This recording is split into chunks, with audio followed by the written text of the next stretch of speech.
我喺加拿大翻嚟嘅，係呢度嘅以前嘅會友咯，好耐啦，即係開機嘅時候啦。咁我好多謝張牧師同曾傳道，知我翻嚟之後呢，就安排我叫我做呢個深進班，咁所以我就預備咗呢個題目叫做談詩說詩篇，一陣間我會解釋一下。究竟講乜嘢？因為你哋喺嗰個禮拜堂嗰個程序表嗰度睇呢，就真係好簡單，得一句就話，即係散文同詩歌，我哋點樣去讀，即係有咩分別？主要其實唔係講呢樣嘢。你睇到我呢個題目呢，係談詩說詩篇，所以係兩樣嘢嚟㗎。呢兩樣嘢當然有關係。第一，我係藉着詩介紹你哋詩就無論希伯來詩，即係聖經嘅詩，抑或係我哋中國人嘅詩詞歌賦，其實係有好多共通嘅地方。所以我哋中國人好叻㗎，我哋識讀過唐詩呢，我哋其實係比較第啲民族容易了解詩篇嘅，因為我哋嗰啲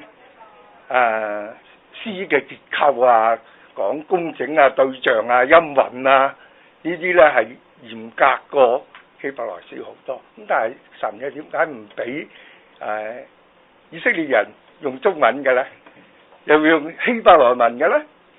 就係中文嘅詩又冇得翻嘅，根本冇辦法翻。子竇言竇，非竇在釜中泣，本是同根生，相煎何太急。你點翻呢？咁我翻到個字面意思咯。但我哋咁樣讀，我哋知佢講乜，我哋好多感受，係咪啊？所以呢，我係通過第一課、第二課，我係講詩共通嘅地方。我哋點樣去欣賞，點樣去學習嗰啲詩。希伯來詩佢有乜嘢特點呢？嗱，我哋認識中國嘅詩會多啲，但係認識希伯來詩唔多㗎。咁佢有佢嘅特點，佢有佢嘅好處。咁我都會 address 呢啲嘢，會講俾大家聽呢啲嘢。咁然之後呢，通過兩課，我總共呢係有7課嘅。其實我翻嚟呢，總共係有8個禮拜。咁最初我諗下5課啦，咁但係冇辦法做得完，所以咧結果呢，我就預咗7課。咁我預翻一個禮拜日作為後備呢，就係 in case 我會去旅行呢，即係時冇得選擇呢，咁我都可以有一個禮拜我自己嘅時間。不過唔知如果我唔去旅行，或者我去旅行又唔妨礙禮拜日嘅呢，咁我哋可以仲有第8課。我臨走之前嗰個禮拜，咁如果我哋可以完成呢7課嘅，每個禮拜完成得好嘅，咁我嗰個第8課呢，我好想俾大家有一個大家交通啊！你哋感受係點呢？你哋覺得點？你或者你哋有乜嘢問題呢？咁我盡量同大家一齊學習，一齊分享。咁我基本上係有7課，頭2課係講詩談詩又係講翻我哋中國人嘅詩，詩歌嘅特性同散文有咩唔同？我哋要點樣讀呢？你將詩歌讀散文呢，咁就好唔掂啊！散文就冇理由讀到詩歌啦，但係我哋呢個世界呢，我哋係太過接觸散文多啦，我哋而家甚至唔睇文章添，我哋直接睇電視、聽電台，係一啲敘述性嘅説明性嘅嘢。所以呢，我哋慢慢接觸咗詩歌少呢，我哋係會畫公仔畫出腸㗎，即係散文就係咁樣。咁我哋缺乏咗好多嘢，讀起詩呢，我哋覺得好難讀。我唔敢問大家一條好大嘅題目啦，即係話你有冇讀過66卷書啊？即係聖經由頭到尾讀過66卷書，呢個我唔問啦。我想問嘅呢，因為講詩篇嘛，詩篇有150篇，5卷，大家有冇從頭到尾由第一篇讀到第150篇呢？有冇讀過啊？有。一次啫。Good。即係我好想講俾大家聽呢，其實詩篇之所以成為詩篇，我哋而家咁嘅樣式啊，其實係已經同原本嗰個詩人寫嗰隻詩係完全唔同噶。呢個我呢，去到第2課嘅時候呢，我會同大家講下，因為係 editing 嚟㗎，係詩集嚟㗎。如果大家未有讀過嘅，就算讀過都好，我都鼓勵大家呢，其實從頭一篇讀，一路讀，你唔使諗自己明唔明先嘅。點解我咁講呢？你好似覺得咁讀嚟有咩用啫？唔係，我哋中國人講咩啊？熟讀唐詩300首，唔會吟詩也會偷，啱唔啱啊？所以你讀先啦，呢個係基本功嚟㗎。即係你學功夫要紮馬，你連紮馬都唔紮咧，你就打功夫咧就好論盡。好啦，我就係講第1、第2課咧，我會講詩。第3、4、5、6我就講詩篇㗎啦。我就講詩篇，我就會分開一個 group 嚟到講。咁啊，所以我希望快脆印到嗰個進度表俾大家咧，大家可以清楚知道。不過我都好佩服大家，其實或者你哋又唔認識我，又淨係咁簡單睇到話散文同詩，咁就走嚟聽，所以我唔知你哋個 expectation 係點樣啊？但係希望神俾我哋好好地用呢啲時間，我哋明白神嘅話語。我哋做一個簡單嘅開始祈禱。真係不負我哋眾弟兄姊妹，我哋滿心讚美你。你教導我哋話，我哋人活着唔係單靠食物，乃係靠神你口裏邊說出嘅話語。神，我哋今日謙卑嘅嚟到你面前，我哋願意學習你喺詩篇裏邊教導我哋嘅信息，好叫我哋係真係明白你意思，認識你，又認識我哋自己，以致我哋喺生活裏邊，我哋能夠活出一個你喜悅嘅生命，能夠見證你嘅榮美，唔好辜負你嘅恩典，救贖我哋，接納我哋成為你嘅兒女，並且喺將來嘅時候，你會再嚟帶我哋返天家，與你共享永恆。神，我哋感謝讚美你，願你嘅靈喺我哋當中，叫我哋能夠虛心嘅學習，得到你話語嘅益處。我哋咁樣仰望禱告，奉賴我主耶穌基督聖名。啱啊！我頭先講過，我話談詩說詩篇，所以頭2課我係談詩嘅多。其實詩呢係好感人嘅，詩同散文係唔同。散文呢係有本話本，有條話頁，記敘文、說明文，咁當然有立場啦。所以大家要學習神嘅話語咧，唔好淨係聽人講，你唔好聽我講，唔係叫你唔聽，你聽，但係你唔好咁快信義，你要自己要檢討。咁你點知道佢啱唔啱先？讀聖經，你翻去呢本聖經嗰度。所以咧，你要記得保羅咧曾經同帖撒羅尼迦嘅人咧講，佢讚比利亞人勝於你哋帖撒羅尼迦嘅人。點解啊？因為他們天天查考聖經，咁唔係淨係讀經喎。點解要查考聖經？要看嗰個講道嘅所說嘅係是與不是啊？明唔明啊？即係主要你而家嚟上堂唔係聽我講咁簡單，你聽我講冇用啊！你又講翻我講嗰啲嘢啫嘛，係咪啊？其實冇用處噶喎，即係你聽人哋嘅見證，嗰個係人哋嘅故事咁啊，唔係你個經歷啊嘛。咁佢個結論係咪你個結論呢？如果你講翻佢嘅結論，你即係十人牙慧啫，你 repeat 翻佢講，嗰個唔係你嘅結論嚟嘅喎，你其實冇把握嘅喎，啱唔啱啊？所以最主要嘅，我希望大家有疑問或者聽咗乜嘢，你翻去睇聖經係唔係咁講嘅呢？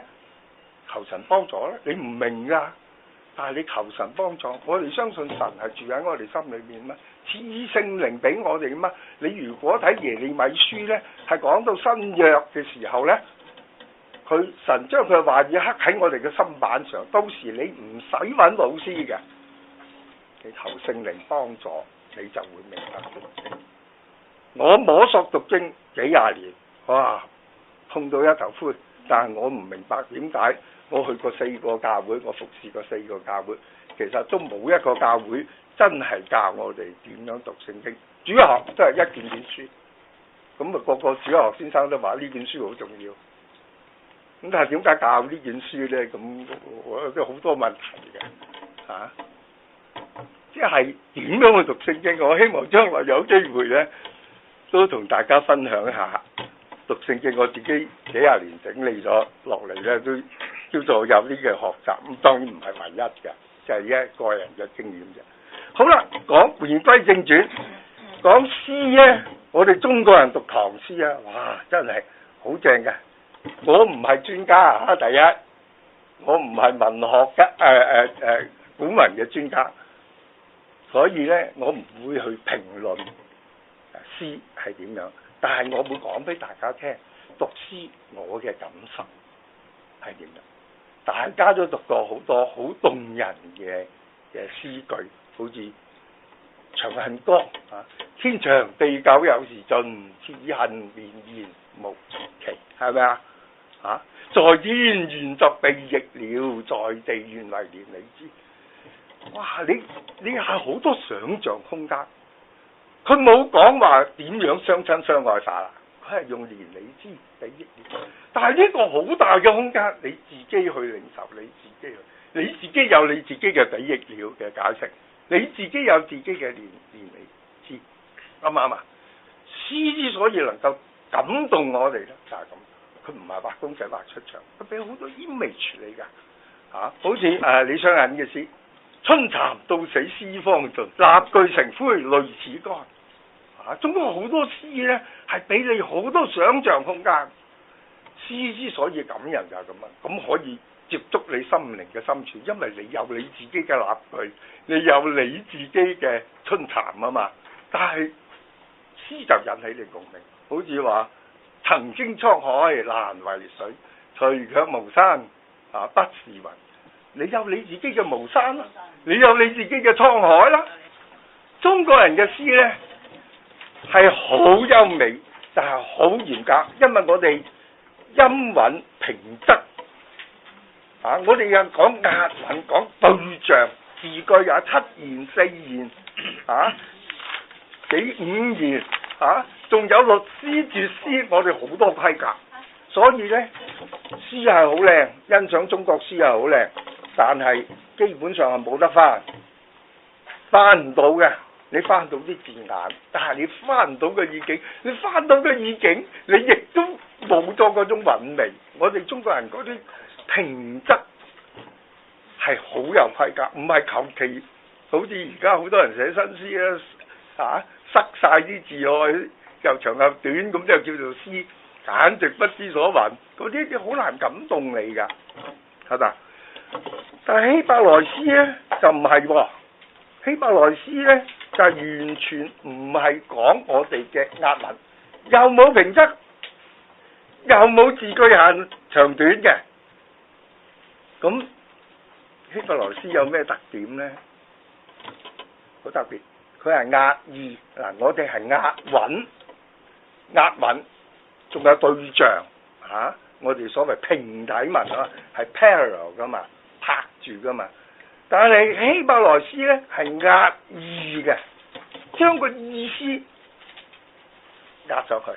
咁於是呢，佢個意思嗰度2句或者1句嘅2部分呢，佢其實係有一個呼應喺處，或者有一個係加強嘅意思。或者有個相反嘅意思，或者有個補充嘅意思。咁咧，佢哋咁多種嘅特色咧，我哋中文其實唔一定有晒嘅，即係我哋有我哋嘅特色，佢有佢嘅特色。好似講加強補充嗰啲咧，我哋中文詩係冇嘅，係冇嘅。如果你哋揾得到嘅話，俾我聽下。好啦，講到中文詩、英文詩，我哋通過中文詩好多嘅特點，我哋去欣賞希伯來詩，就係因為中文詩佢本身靚到冇得譯嘅，即係我哋即係方體字嘅，係一個字一個音，你幾靚都好啦。你外國人英國人、德國人、法國人，佢哋做咗好多漢學㗎，嗰啲人好叻㗎，嗰啲西人佢自己都識寫詩、識寫字，但係佢係好難翻出嚟俾唔懂中文嘅人去讀中文嘅詩，幾乎係冇可能。但係咧，希伯來文嘅詩咧，係因為係押意啊嘛，佢係個意思啊嘛。咁樣咧，你就會即刻明白，佢字句冇限，字數冇限，長短冇限，但係佢係押意嘅，用個意思嚟做平衡嘅。於是你一翻譯嚟講，任何嘅一個文字，你都可以翻得到，一翻個意思出嚟啊嘛，你可以押個意思。嗱，你喺呢度啊，我先至驚歎神嗰個智慧。如果神俾希伯來民族方法字中文嘅，翻唔到啦。我哋而家幾難搞啦，本聖經係咪啊？翻唔到噶。但係神俾希伯來民族呢個希伯來文咧，翻成任何一國文字，嗰一個國家嘅人都可以睇得明，都知道聖經經文嘅意思。你諗下呢一樣嘢係咪好奇妙啊？係咪好偉大啊？神嘅智慧唔係我哋可以去推測，所以我希望大家會通過呢啲去認識神嘅作為。好多時候我哋見到㗎、聽到㗎、睇到㗎，但係我哋冇感受到啊，因為我哋習慣咗，即係現代人咧，嗰個想像力啊係差咗㗎，唔訓練想像力㗎啦。我哋好講直接嘅學習㗎即係我哋你睇啲廣告就知㗎啦即係你睇嗰啲劇集就知㗎啦，係直接話俾你聽㗎。我哋慣咗呢個模式啊，就我哋好少想像空間。好少去訓練、栽培我哋嘅想像力啊！只有咧好叻嗰啲有創意嗰啲人咧就有想像力啊，所以好多有創意嘅人咪發達啦，係嘛？因為佢創咗啲嘢係賣到俾你哋啊嘛。但係我哋一般人咧係容易就咁樣客觀接受，所以你而家睇咧呢個世界咧。冇人讀書乜滯㗎，書局係好慘㗎，冇人買書讀㗎啦，因為讀書要自己去讀㗎嘛，要主動去讀，讀完仲要諗我唔明嗰啲，係咪啊？所以書局而家最暢銷嘅係咩咧？帶咯，碟啦，歌咯，因為嗰啲唔使付代價㗎，坐喺樹得閒咪聽下咯，係咪？聽唔明咁咪由佢過咗咯。你好少啲嘢咧係會訓練你想像空間同埋想像力，所以咧我哋要明白詩嗰個基本嘅特性咧，佢係需要你嘅想像力，因為詩人咧係拼啲圖畫出嚟俾你㗎，我哋叫做 imagery， 俾個 image 你睇咗之後你自己去想，一定要求呢一樣嘢㗎。所以如果我哋讀詩，我哋按字面咁讀，即係主學群琴啊，你會讀錯晒啦。基本上呢一課我係講俾大家聽 ，poetry 同 prose 係兩件事嚟㗎，散文同埋詩係兩件事。嗱，我第一課呢，我就係我介紹嘅呢就係我想通過一啲實例呢，我哋體會到散文同埋詩歌嘅分別。創世記我哋就咁樣讀和合本呢，因為近時譯呢，尤其是雙行本呢，而家好啲啦，而家啲聖經呢，係將係詩嘅題材嘅經文呢，佢係特別排印過㗎。咁我哋一睇原來係詩嚟嘅。但係舊嘅和合本呢，雙行本呢，佢係冇咁樣編排㗎。所以好多時候呢，我哋讀咗詩呢，都唔知係詩嚟㗎。明唔明啊？好似譬如約伯記咁啊，約伯記其實係成首都係詩嚟嘅喎，除咗第一、第二章同埋最後嗰章，其他全部係詩。但係我哋好少知道，好似哀歌、耶利米哀歌嗰五篇冚唪唥係詩嚟㗎，傳道書基本上又係詩嚟㗎。就算新約裏邊好多詩題材嘅嘢，咁我哋讀呢。唔知道嘅係詩嘅題材，唔識咁樣去睇咧，我哋咪讀錯咗咯。咁我喺呢處咧，我係通過一啲實例，創世記啦，約翰一書2章12到14節，係散文一係詩咧，我會編排出嚟對我哋讀嗰陣時有啲咩影響咧？咁我另外咧就係介紹希伯來詩同埋中文詩歌。其實嗰個作用，嗰個即係目的，詩歌嘅目的係要講一啲嘢俾我哋聽。但係講嘢，詩人通常都唔直接嘅，唔係按字面咁樣講俾你聽嘅。我喺呢處呢係有兩個嘅講法，一個係我哋學習意在言外，意在言外，即係詩情畫意嘅。佢講嘅嘢。其實係 behind the line 呢，佢講好多嘢，俾你好多想像空間嘅。另外一個讀希伯來詩同埋讀中文詩，讀中文詩就更加。中文詩呢永遠唔用我理他，我説你説他説，冇㗎，你去估㗎，係咪啊？你自己要體會㗎。嗱，好似譬如話7月7日長生殿。夜裏無人私語時，在天願作比翼鳥，在地願為連理枝。天長地久有時盡，只因年年節期。咁呢6句係邊個講嘅呢？係唔係個詩人講晒嘅？唔係嘅喎，係嘛？在天願作比翼鳥，在地願為連理枝，就係個男女主角喺度講嘢㗎，即係願望。後邊呢，天長地久有時盡，此因年年無盡期，就係個詩人嘅 comment 嚟噶嘛，係嘛？即係中國人呢，係完全唔用你我他，他說你說我說咁，你自己要去意會嘅。所以中文詩呢，係其實好難讀噶，好難讀噶。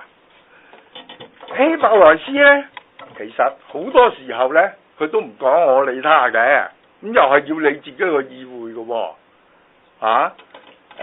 你讀詩篇有陣時你唔知㗎，譬如好似講第2篇，當以嘴親子，咁呢句嘢係邊個講嘅咧？咁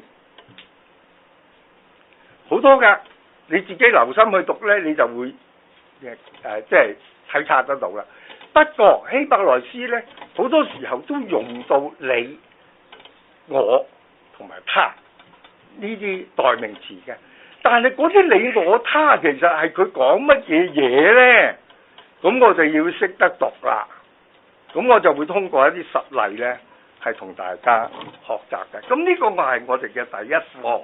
嗱，我想講下創世記啦。你哋睇翻我嘅 notes 咧，第一頁未講創世記之前呢，我喺呢處我咪話俾你哋聽。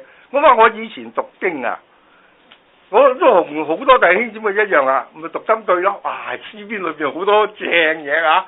你腳前燈路上光啊嗰啲啊，我的心啊，你要稱頌耶和華，或者係我的心渴慕你啊，如鹿之切慕溪水，好靚啊呢啲。但係金句式咁讀啊嘛，我哋其實唔知道呢句嘢係講乜嘢㗎喎。即係講翻我頭先講話，如鹿之切慕溪水，哇！我哋覺得好鬼靚啊！我心切慕神啊，好似隻鹿去切慕溪水咁，好靚嘅 picture， 好幸福嘅 picture 啊，係嘛？好慘㗎，好慘嘅事嚟㗎。你小心留心下嗰啲字眼，所以我哋讀散文咧，我哋可以因為好少用腦去讀㗎。即係我哋好速讀啊，快脆讀。我哋會咪收好多嘢㗎，但係咧詩唔係㗎，詩好多時候咧係佢用重複啦，因為用平衡句啊嘛。咁佢會 emphasize，即係講完之後又講一次。你就唔能夠咁快讀完，因為講咗一次之後，你又再讀一次喎。咁你自然會比較留心啲。嗱，譬如好似話，一個斷了奶的孩子喺媽媽個懷抱裏邊，咁呢句嘢已經唔係容易解嘅咯。如果你真係要去問嘅，點解佢話要斷了奶咧？點解佢唔話個孩子喺個媽媽懷抱裏邊咪安樂晒咯？點解要講斷了奶？佢就唔知，佢跟住嗰句咧，我的心真像一個斷了孩子，斷了奶嘅孩子。你覺得詩人係咪咁沉氣咧？呢個就係希伯來詩一個加強同埋補充。咁所以呢啲咧要我哋想像空間去讀啦。如果唔係，我哋分分鐘讀錯。好似23篇大衛嘅詩，我哋人人都識念咁滯啊。咁但係咩叫做在我敵人面前，你為我擺設筵席？其實我哋好多人好多唔同嘅解釋㗎喎。即係有啲人就話敵人面前為我擺設筵席。李思正以前咧係咁樣講嘅，佢就話即係神咧，即係好似擺鑊頭酒咁樣，即係敵人同我一齊享受筵席，即係神擺平我哋，即係化解紛爭咁。有一首何柏奇先生寫嘅福音粵曲咧，佢就係咁樣化解紛爭嘅，佢係用。咁呢個係一個嘅講法，但係唔係咁樣咧？遲啲咧，我會同大家解。但係嗱，我呢度列咗一啲嘅例子，你哋大家翻去諗下先，翻去讀下。嗱，我話在我敵人面前為我擺設筵席，你用油膏了我的頭，使我的福杯滿溢。咁呢度呢句嘢，呢幾樣嘢有冇關係嘅咧？佢點解擠埋一齊講咧？嗱，在我敵人面前為我擺設筵席，一件事咯喎。用油膏了我的頭，第二件事咯喎。第三件事咧，使我的福杯滿溢咯喎。咁然之後最拉尾嗰句就係大衛總結佢一生嘅經歷，佢就話：我一生一世必有恩惠慈愛隨着我這要住在耶和華的殿中直到永遠，係咪啊？大家翻去諗下呢句。另外咧，馬拉基書，二人若不同心，豈能同行咧？呢句好靚啊！好多人結婚咧都會用呢句。咁係咪咁解嘅咧？二人若不同心，豈能同行咧？你按字面都好靚噶，係嘛？我哋話執子之手，與之偕老啊嘛。係嘛？同鞋白手啊！咁呢啲我哋係咪咁用？我真係好多人都覺得係咁啊！咁就你冇咗上文下理啊！你唔知道佢根本喺嗰度講緊咩？大家翻去揭去馬拉基書，你睇上文下理，然之後你自己諗下係點解嘅呢句嘢好似羅馬書呢句咧，10章10節咧，又係啦。我哋咧傳福音經常會用嘅，因為人心裏相信就可以稱義，口裏承認就可以得救。咁咪即係兩件事嚟噶咯，即係口裏承認我就得救啦，我心裏相信咧就可以稱義啦，係咪咁解嘅咧？大家翻去睇下，係咪兩件事嚟嘅咧？佢其實講緊乜嘢咧？嗱，呢啲我哋好容易 miss out㗎。祈禱文，願你的國降臨，願你的旨意行在地上如同行在天上。我哋點樣去理解呢句嘢咧？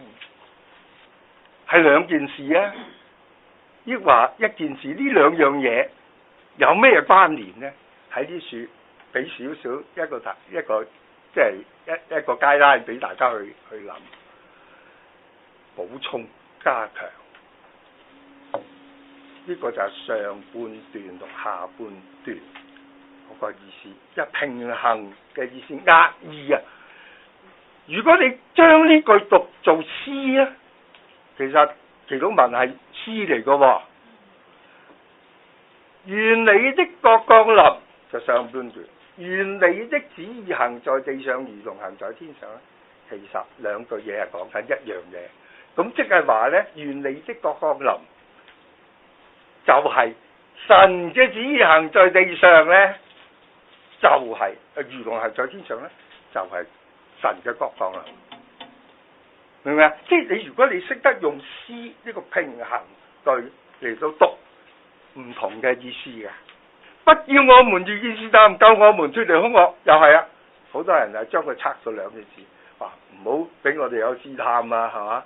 即係我哋逃避啊，見到試探咪走人啊咁，即係神保護我哋啊！不要我們遇見試探，因為我哋軟弱，好多人都會咁樣答，唔係。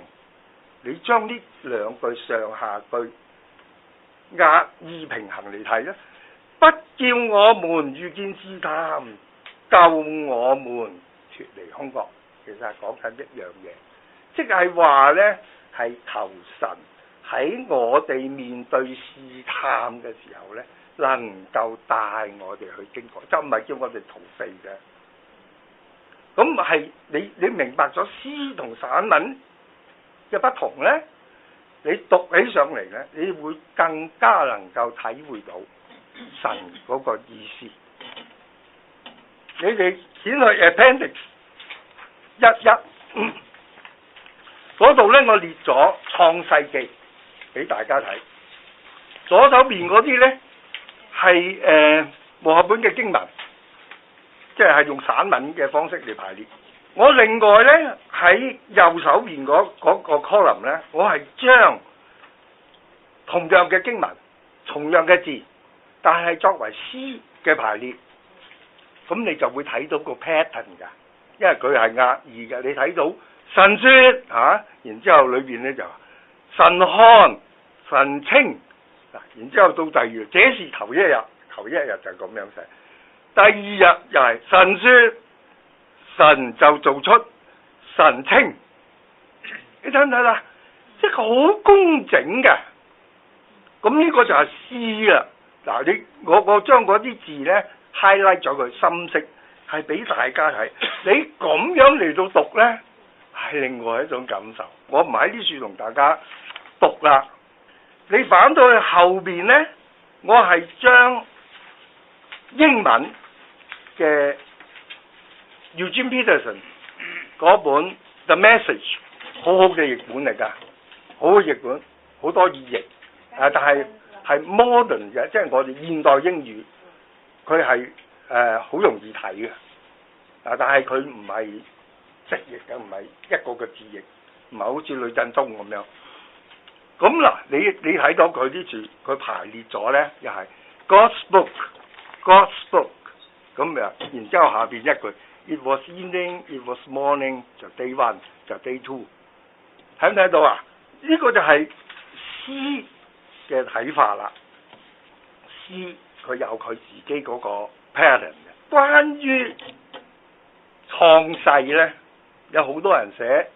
你詩篇裏邊咧都有好幾首詩咧係講到創世嘅喎，即係都係講創世記嗰啲嘢話，詩人嘅感受，你哋第日有機會咧可以去睇下。我應該喺後面我喺啲書我冇寫，不過咧我喺啲書咧攞咗一首福音粵曲，哇！佢呢個係阿俊明就係李鴻濤先生。喺加拿大號角佢有寫嘢㗎，我係喺嗰處接觸到佢呢一首創世記。佢係第一句，神始創，是他創造全天地。呢首詩我用好多次教啲老人家唱，因為老人家讀嗰啲經文點記得第一日、第二日、第三日啦？但係佢唱呢首詩歌呢，佢哋唱熟咗就自己識得背晒㗎，係嘛？唱一次俾大家聽下。神始創，是他創造全天地。就呢個就係創世記第一句咯喎。起初神創造天地，係一個 proclamation 嚟嘅。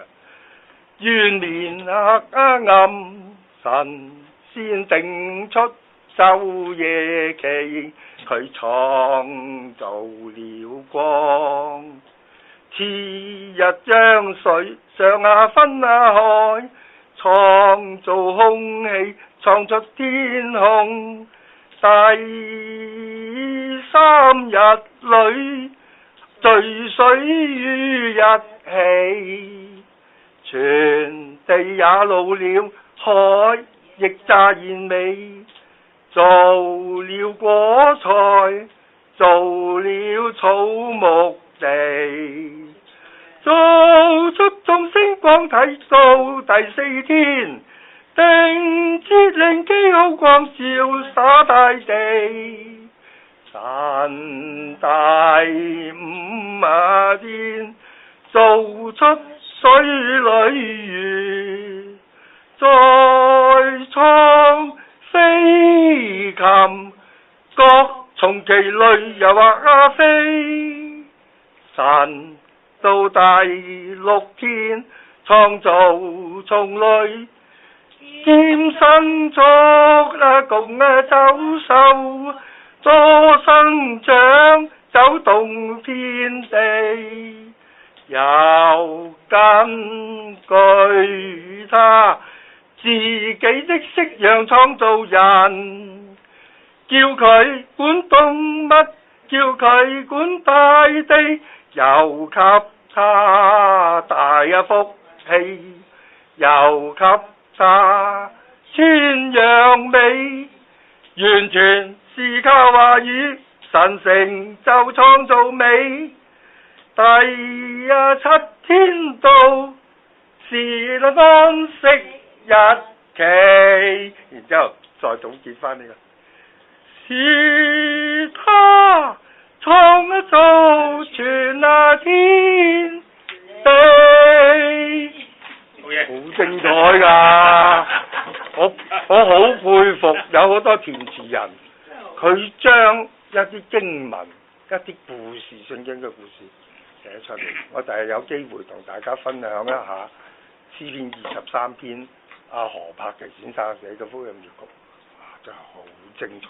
佢解釋嗱，你讀聖經讀詩篇23篇，你有冇諗過最拉尾嗰句講咩啊？我一生一世必有恩惠慈愛隨着我且要住在耶和華的殿中，直到永遠。你有冇諗過最拉尾呢句係有啲問題㗎？個問題喺邊度啊？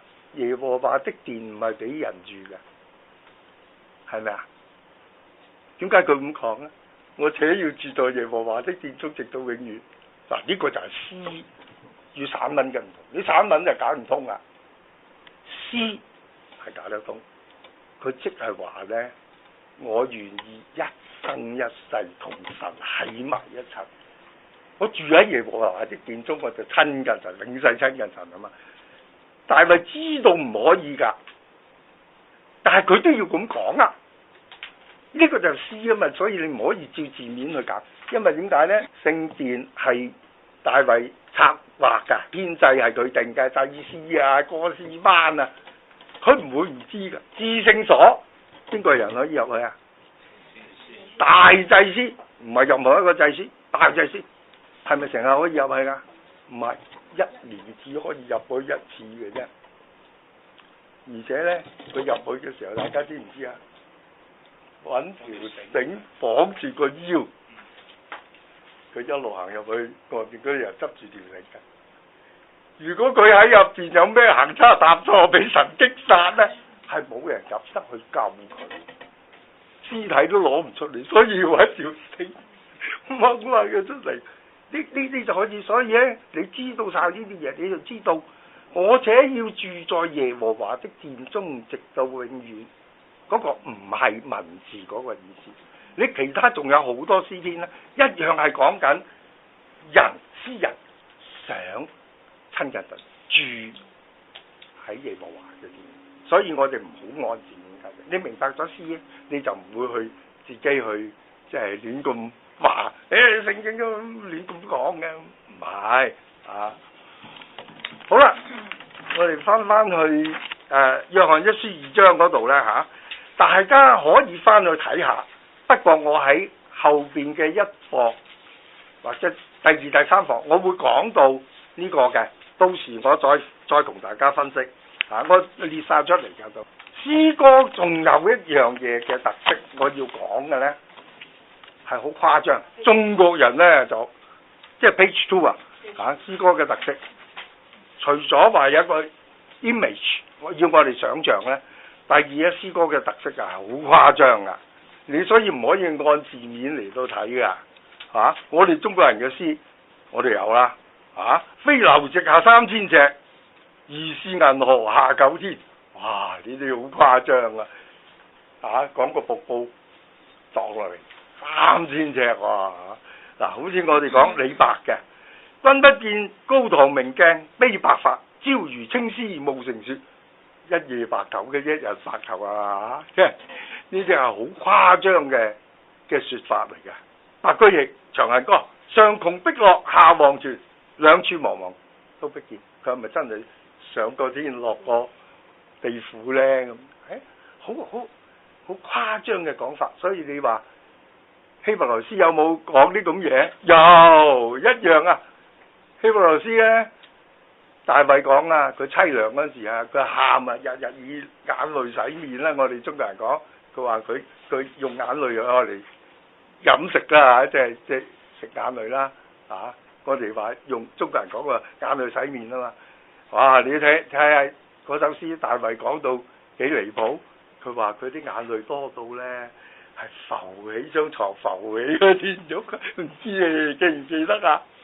有冇咁緊要啊？係嘛？入嚟隻貓都唔會話，哇咁犀利咁多水，連床個床褥都浮起啦。咁詩人咧，所以詩人多大話啊嘛，我哋講。但係因為佢咁樣先至誇張咧，你先至嗰個感受先至強烈啊！你明知佢唔係嘅，咁但係用一個咁嘅誇張法咧，係能夠表達得到嘅嗰個詩人嘅情懷，而且咧，因為有個圖像咧。你自己融入你自己個腦海咧，咁你自己嗰個感受咧，就唔係文字理性咁簡單，而係你用個心去讀，你係即係入咗你嘅心，你係讀到入去個詩人嗰個情懷裏邊。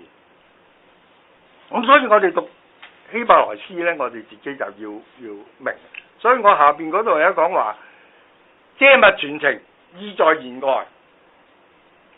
佢係 paint 個 picture， 同埋係講嚟嗱，我哋七步成詩嗰啲，我哋知啦。煮酒言投機，豆在釜中泣，本是同根生，相煎何太急。咁我哋會明，我哋會想像兄弟相殘係幾慘咧。但係佢又唔講兄弟喎，咁呢個咪完全係用你嘅想像力同埋一個代入去，咁你個感受唔同。嗱，好似馬致遠嗰首咧，哇！呢個人佢可以去拍電影㗎，嗰啲蒙太奇嗰啲啊。枯藤老樹昏鴉，小橋流水人家，古道西風瘦馬，夕陽西下，冚唪唥冇啦楞㗎，只係一沓名詞俾你。枯藤係一個 picture， 老樹一個 picture， 黃昏嘅烏鴉一個 picture， 小橋一個 picture， 流水一個 picture， 人家古道一個 picture， 西風一個 picture， 冚唪唥冇啦啦瘦馬，然之後再襯埋夕陽西下。我哋一諗到夕陽咧，我哋夕陽無限好，只是近黃昏啊嘛，係嘛？有種好蒼茫嘅嘅感覺。然之後佢先至點最拉尾嗰句，最拉尾有個人喺度嚇，斷腸人在天涯。點解要講前面咁多嘢啊？營造嗰個氣氛，營造嗰個場景。當你讀晒嗰啲嘢，你諗晒嗰啲，然之後你睇到斷腸人在天涯呢個咁嘅 picture， 哇！你嗰個感受係好唔同。我曾經影過一張相啊，同啲老人家咧，我做老人事工啊，點樣激勵啲老人家咧？你同佢講咁多，夕陽無限好，只是近黃昏啊，好惆悵，係咪啊？好慘啦！你同佢哋講，我睇過有個詩人將呢首詩改咗幾個字，好激勵。我影翻一幅 picture 係夕陽無限好，只是近黃昏。另外一幅 picture 又係嗰個人，但雖夕陽無限好，何必惆悵到黃昏呢？明唔明啊？嗱，咁樣同係一個 picture， 但係你嗰個感受就完全唔同晒。一個係好惆悵，好 sad， 好悲傷啊！一個係好激勵，我哋要掌握呢個金色年華。明唔明啊？呢個就係詩嗰個感染力，唔係淨係同你講道理，係你自己去感受啊！意在言外嘅咧，我頭先講過，我講翻詩篇23篇，我哋好熟噶。其實咧，你睇下，冚唪唥都 picture 嚟噶。詩篇23篇，耶和華是我的牧者，其實第一句已經係 picture。耶和華同我，其實係講緊耶和華同我嘅關係，係咪？係牧者與乜嘢啊？與羊咯，牧者。大衛係牧羊人嚟噶嘛，所以佢係將嗰個關係咧係用牧羊人同羊嗰個關係。今日我哋主席讀經啊，我哋係耶和華草場嘅百姓，是他手中的羊，明唔明啊？但係我哋而家城市人，我哋好難感受牧羊人同羊嗰個關係，我哋連羊嘅特性都唔知咧。咁所以有陣時咧讀聖經咧，你要考據翻啲背景啊，有好多佢哋猶太人嘅文化資料啊，咁你個感受咧係會好唔同。否則咧，我哋讀到你的杖、你的竿都安慰我咁其實係講乜嘢咧？咁我哋都係好籠統啊，係嘛？其實嗰支杖、嗰支竿咧，係除咗安慰咧，佢就用安慰呢個字咧，即係其實係好多嘢嘅。杖同竿係保護佢啦，帶領佢啦，教導佢啦，唔聽話打嘅，有牧羊狗，有竿有杖去管嗰啲羊。因為點解用羊咧？聖經用羊好特別㗎，我哋城市人我哋唔明白，羊咧係近視㗎，視力唔好㗎，盲中中㗎，所以成日講話迷途的羔羊，即係佢好容易迷途㗎，好容易行差踏錯，即係話行條路你聽到啦，必有聲音在後面説這是正路，要行在其中，唔好偏左，唔好偏右，其實係講緊呢啲嘢嚟㗎。嗰個羊偏離，因為佢眼力唔好，有硬頸㗎啲羊。好衰㗎，好硬頸㗎，咁所以咧，即係呢啲 picture 咧係你要多啲資料，你肯去花啲心機去讀，你去明白，唔好就懶惰就咁樣字面，咁就會豐富你讀嗰啲詩嗰個嘅認識。所以佢喺啲書佢冇講耶和華係一個點樣嘅牧人嚟㗎？呢個牧人係點樣？有冇講佢自己添啦？係咪唔講啦？但係佢係用好多 picture 等你睇到牧羊人同羊。其實大衛寫呢首詩係佢回顧佢一生嘅，回顧佢一生。點樣叫做供應佢又有啦，帶到佢青草地上係嘛，又可安歇嘅水邊，呢個係物質嘅供應豐富我必不至缺乏啊嘛。唔止係淨係物質嗰方面㗎，係靈命咁啊，甦醒佢靈魂啦，帶佢走義路啦，即係好多呢啲 picture 㗎，行過死蔭幽谷㗎，神保護就用竿與杖啦，又有神嘅恩典啦，因為慈愛就係筵席啦、膏油啦、福杯啦。嗱，你哋翻去咧自己睇下咩叫做我敵人面前為我擺設筵席嘅，好多人都冇解，我係最近我先學識，我係睇猶太人嘅聖經啊。Jewish Study Bible 俾我一個亮光。你哋翻去睇下78篇，詩篇78篇，裏邊就有講到擺設筵席究竟係一件乜嘢事啊？嗱，我哋唔清楚，我哋讀聖經，我哋讀好多字面嘅嘢，我哋最中意講馬拉基書。哇！神點樣講啊？神嘅恩典豐盛，打開天上嘅窗戶，嗰啲福氣臨到你哋，你哋收都收唔晒。呢個係我哋講，我哋好靚啊呢句。你問下猶太人係咪咁睇嘅？猶太人聽見打開天上窗戶啊，驚到甩死啊！你哋大家記唔記得啊？洪水啊！神40晝夜打開天上窗 ，open the floodgate。所以其實點解神話降咁多恩典？你睇馬拉基書，你所以要睇上下文。馬拉基喺處鬧緊佢哋，你哋班衰人亂咁嚟呢啲又盲又跛嘅嚟獻祭俾神，又話有冇你哋有冇十分一啊？你哋喺處偷竊我嘅供物，係啦，鬧緊佢哋好多。只不過忽然間會你哋瓜啦，我哋打開天上窗戶，係鬧緊佢哋。你信我啦，神其實 challenge 佢哋，我嘅恩典我要俾你，你哋咁恨呢啲嘢啊嘛，做爸爸我揾你要咁多水咁多風，揾呢啲嘢浸死你哋，多到浸死你。所以咧有好多嘢咧，我哋係要明白呢樣嘢㗎。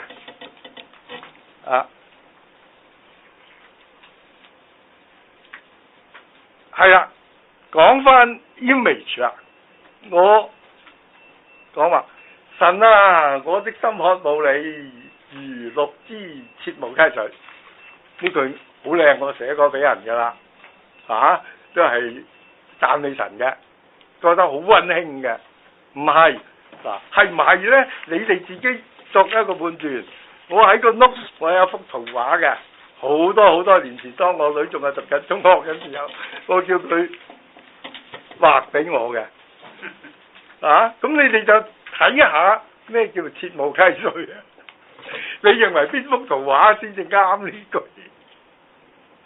係隻鹿喺嗰個水邊嗰度大把水飲，啲水樹長得好靚咁，係講緊咁嘅？抑或係嗰隻鹿去到嗰度冇水喎，乾晒喎？點解要切慕啊？你有嘅嘢你唔會切慕㗎，你係冇，你就要切慕。點解切慕咧？其實好凄涼㗎。你讀晒成首詩嘅，一路讀，唔好淨係讀開頭嗰個，你讀晒成首詩就知啦。係嗰個詩人，佢平時同神喺埋一齊，享受緊神都，即係我哋藍天白雲嗰時，我哋乜都要講，好容易講。約伯都係啊，所以撒旦控訴就講，神，你話約伯，你話人係可以真心愛你，你講笑啦，你唔俾福氣佢啊，你試下睇佢仲愛唔愛你啊？約伯就係即係神同魔鬼嗰個即係挑戰咧，其實就係講緊呢一樣嘢。人愛神其實係為乜？撒旦就唔相信，撒旦就話：你俾好處佢咪對你好，你唔俾好處佢咪唔對你好咯。我哋睇約伯記，我哋知啊，約伯唔知喎，所以你喺嗰度你先至會睇得到約伯點解聖經推崇佢。你翻去睇下呢個圖畫，你自己決定啊，係嘛？因為呢，其實呢，呢啲呢，如果我哋有啲 background，所以我成日都話背景呢，有好多文化啊嗰啲風俗啊嗰啲嘢有好處，就係你認識多啲以色列國呢，除咗約旦河呢個起源喺黑門山嗰邊係有雪嘅，所以喺約旦河都叫做全年呢係有水，不過有陣時淺水，有陣時係水漲。所以約書亞帶以色列人入去嗰時就係水退嘅時候，好少水嘅就好容易過。但係其他嗰啲河嗰啲溪嚟嘅，其實係即係一旱季咧冇水。咁嗰隻鹿咧，平日去到嗰度有水飲嘅，即係藍天白雲神同我哋同在啊！我哋覺得一旦遇到旱，佢去到嚇。我平時有水飲嘅，點解而家話冚唪唥冇晒？好凄涼！即係我哋遇到危難嘅時候，遇到困難嘅時候，神啊，你去咗邊啊？我都問嚇，點解揀選我啊？點解我咁唔好彩啊？嚇，你去咗邊啊？呢個就係其實詩人講緊佢嘅心聲。好啦，讀通你我他，我講過詩係唔。即係冇分第一身、第二身、第三身嘅，中國詩就冇嘅，但係呢，希伯來詩呢係有嘅，佢唔係時時都有，但係好多時候都有。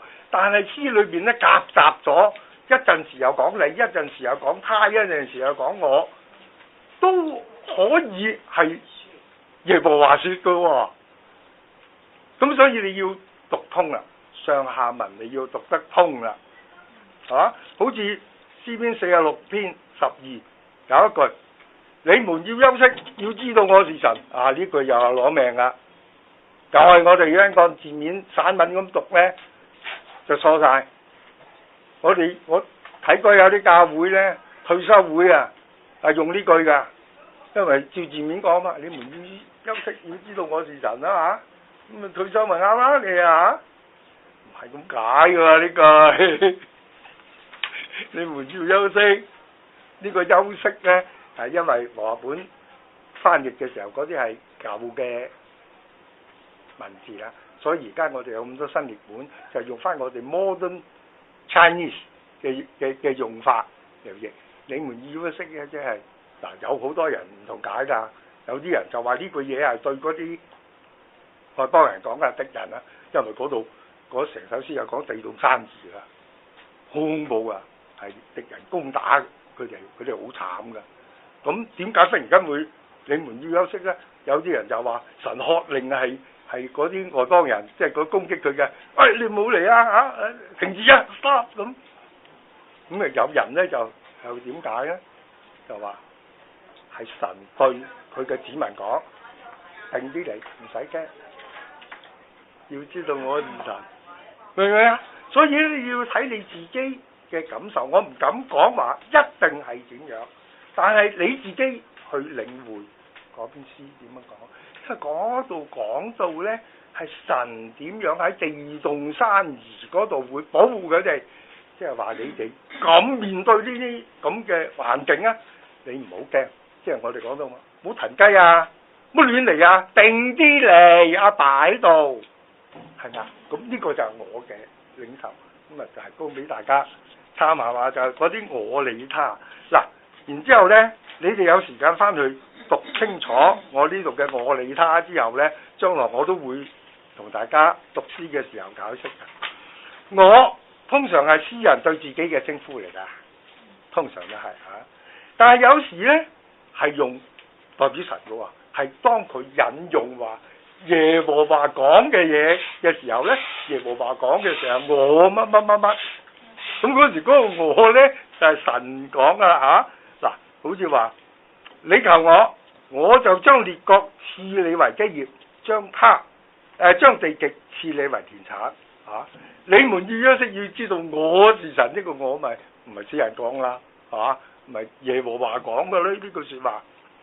咁所以呢，呢個就係通常我嘅用法啦。我們呢，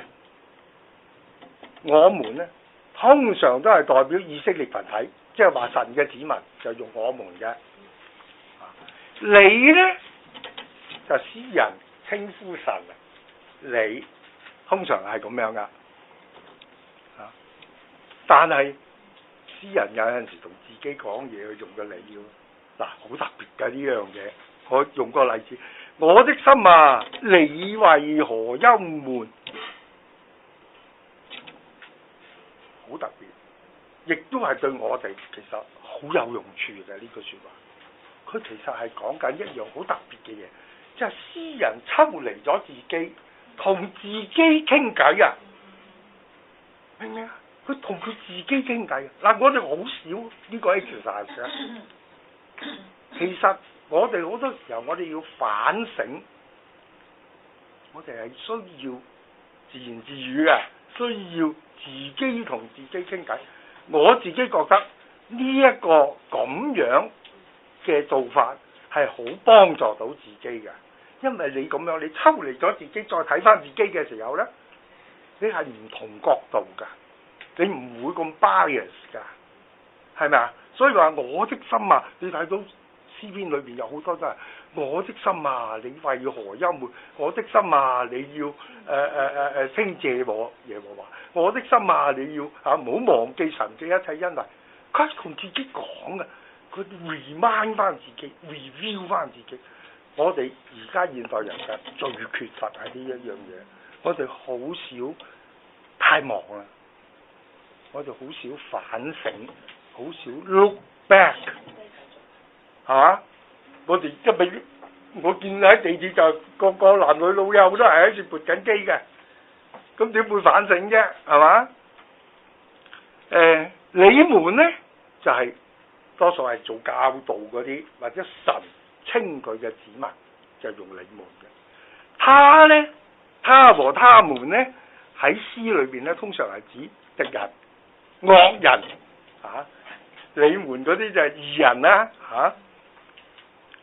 但係呢，詩人描述義人嘅時候，有時都會用第三身嘅喎。義人多有苦難，但耶和華救他脫離。咁嗰時，所以你咪要睇翻上文咯。嗰個他嗰時就唔係講惡人噶啦，係講翻義人噶啦。講到以色列群體，有陣時都會用他噶，咁所以呢，我哋讀詩篇，當我哋讀到嗰啲我理他嘅時候呢，我哋自己要小心，我哋自己要睇上文下理呢，去揣測嗰個他或者嗰個我，嗰個你們、我們、他們係其實係講緊乜嘢？係指邊個呢？咁我哋錯誤嘅地方呢就會少好多啦。我哋就會更加明白嗰首詩嘅意思啦。咁我最後講嗰個藝術加工嗰度，我知完㗎啦。即係誇張嗰度特色呢，我咪講，我都已經講咗喺全流嗰度講咗，咁我哋明白咗，即係詩人講説話個誇張，我叫呢啲做藝術加工，誇張先至會，即係個震撼力係會大嘅。嗱，有好多對比嘅，我哋按散文去讀，我哋解錯晒嘅。恨我的，我必追討他的罪，自父及子，直到3、4代，謹守我誡命的，我必向他們發慈愛，直到千代。唔係話真係追討罪孽及3、4代，咁啊第5代唔使追啊，唔好咁樣解。及3、4代係一個好短嘅時間，但係佢嘅慈愛係直到千代。嗱，我哋都有講㗎，詩人講神你嘅怒氣不過是轉眼之間，眨下隻眼嘅，眨一碌咁就喺嗰度。但係你慈愛卻是一生之久，係一個對比嚟噶嘛，係一個反義平衡嚟噶。即係我下一課我就會同大家講嗰啲平衡句啊。所以呢個呢，係將嗰個 contrast 帶出嚟啫，你就唔好按字面去解，就係一定係3、4代，一定係轉眼之間。好似講我哋有啲好靚嘅金句啊夜晚黑你雖然梗係有哭泣，但係你到朝頭早就必定會歡呼。其實係講緊一個對比。譬如好似我講過上窮碧落下黃泉其實大衛都有講過呢啲嘢㗎。你睇詩篇139 7至8啦，佢犯咗罪，同烏利亞個太太通姦之後，佢自己好痛苦。我往哪裏去躲避你的靈呢？我往哪裏逃避你的面呢？我若升到天上，你在哪裏喎？我若到陰間下榻，地也在哪裏？呢啲係好誇張嘅説話，但係你咁樣讀佢嘅，你可以感受到佢嗰個傷痛。俾一個 exercise 大家，同詩篇冇關㗎呢度。不過講開大衛，我想同佢哋講，大衛係被神稱為最合佢心意嘅人。你走去讀下大衛為佢個仔，即係佢同便士巴中間嗰個細蚊仔病，神要攞佢命嘅，佢求神佢不思飲食，乜嘢都唔做，好凄涼，嗰啲神僕都驚晒，唔敢打交佢。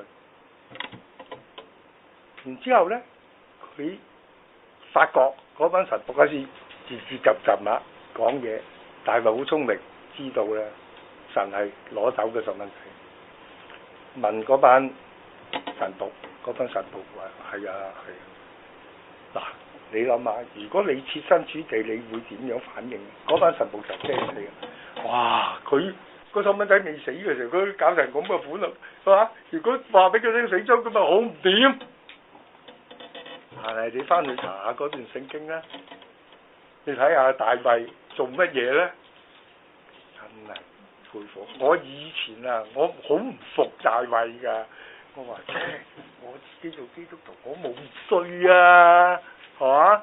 咁人哋個老公上去傷心領，仲要搶埋個妻子，做埋晒咁多嘢，點解神仲話佢最合心意嘅人呢？你睇下嗰段啦，佢嘅做法啦。好啦，我哋結束啦，我哋大家做一個簡單嘅結束禱告。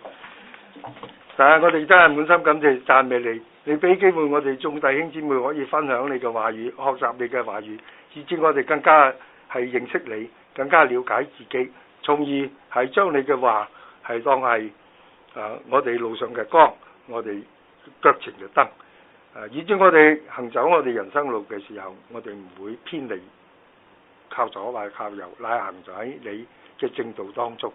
神啊，求你幫助我哋。叫我哋勤讀你嘅話語，因為聖經我哋知道都係你賜俾我哋嘅話語。求你幫助我哋，以致我哋靈命可以增長，係活出一個愛主、討你喜悅嘅生命。我哋仰望禱告，奉賴我主耶穌基督聖名。